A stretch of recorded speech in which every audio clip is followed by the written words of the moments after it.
legislation.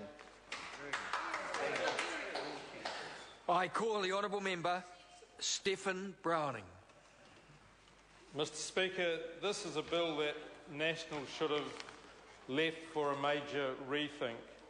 This bill is being introduced at a time when farmers are increasingly expressing dissatisfaction with the Fonterra Board's direction and the decision making. This bill should not have been introduced when 10% and increasing of Fonterra's members have signed a petition asking for another vote on TAF, trading amongst farmers. These farmers are an important part of the 80% that voted in good faith, that voted in principle for something that Fonterra said would ensure 100% New Zealand farmer ownership and control of their cooperative.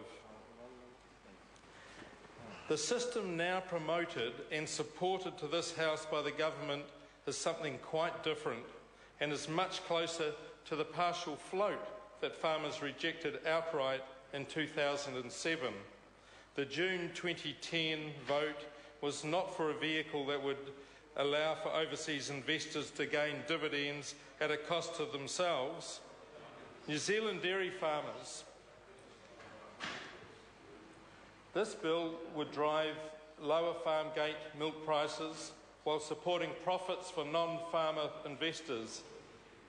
We want New Zealand family farmers to get a good return on sustainable production, not be encouraged by the need for dividends for overseas or outside speculators to have to intensify their production management systems to satisfy those dividend needs.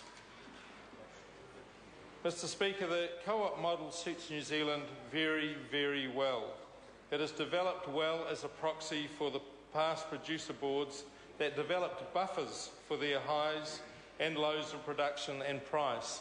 Fonterra itself is an example, Zespri another one, both very good examples of successful co-op models. Our issue here is that government is supporting a rush of blood to the Fonterra executive's head as it becomes increasingly distant from the family farmer member base. NZA and the Apple and Pear Marketing Board's demise and the loss of that single-desk approach to pipfruit marketing and industry management has cost family farmers and rural communities dearly. Mr Speaker, this dairy industry restructuring amendment bill appears to be geared more to beginning the demise of the strong cooperative structure of Fonterra and will ultimately only benefit the government's friends and competitive processing companies and possibly those near Fonterra's executive or the overseas interests, all waiting in the wings for some unearned dividends. We need to keep any profits in developing sustainable family farms. There is no need, Mr Speaker, for TAF. Fonterra has the capacity to create the level of seasonal entry and exit buffers that Fonterra says it needs. It's got its own capacity already. Modest retention can quickly achieve that. That's been approved with the hundreds of millions already retained in last year's figures even.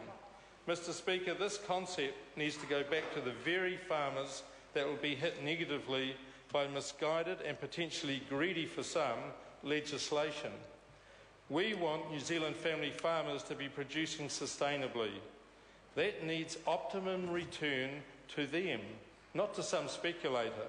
Transparency of milk price setting is fine, but the real driver from the New Zealand public in discussion on milk price setting was the retail price, and a separate bill busting open the supermarket and full supply chain pricing mechanisms is probably needed.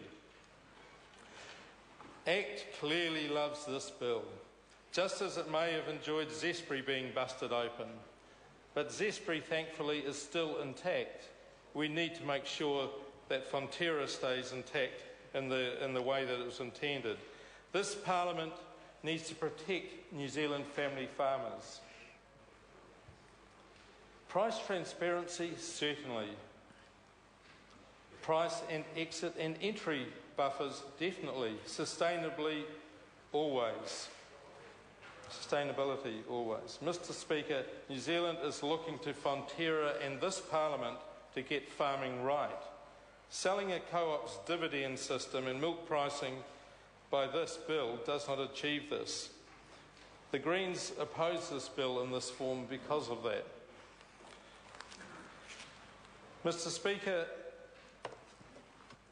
New Zealand's sustainability issue that we keep bringing to this House, and especially in terms of rivers and fresh water, stopping nitrate leaching, concerns about animal welfare, nitrous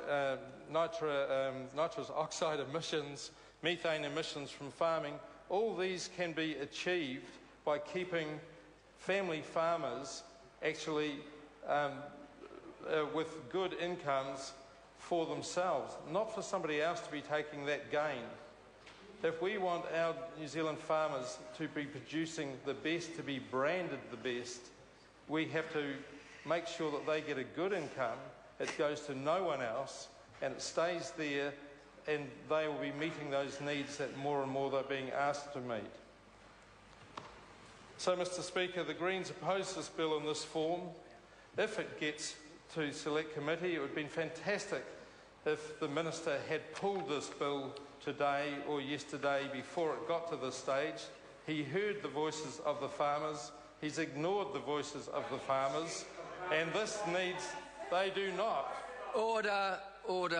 Can I just remind members, order. Just in the crossbenches, members should realise that because of the close proximity, that it can cause the microphones to muffle and make it difficult for the Speaker, and it's out of order. I call the Honourable Member Stephen Browning. Thank you, Mr. Speaker. We want those New Zealand farmers to be doing their very best. We have to support them doing their very best.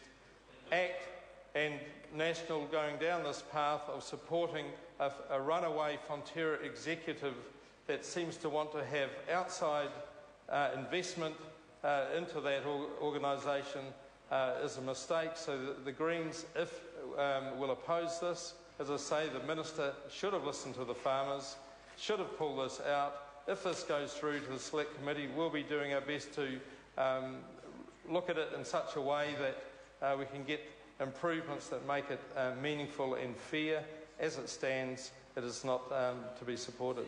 Thank you. Mr. Speaker. I call the Honourable Member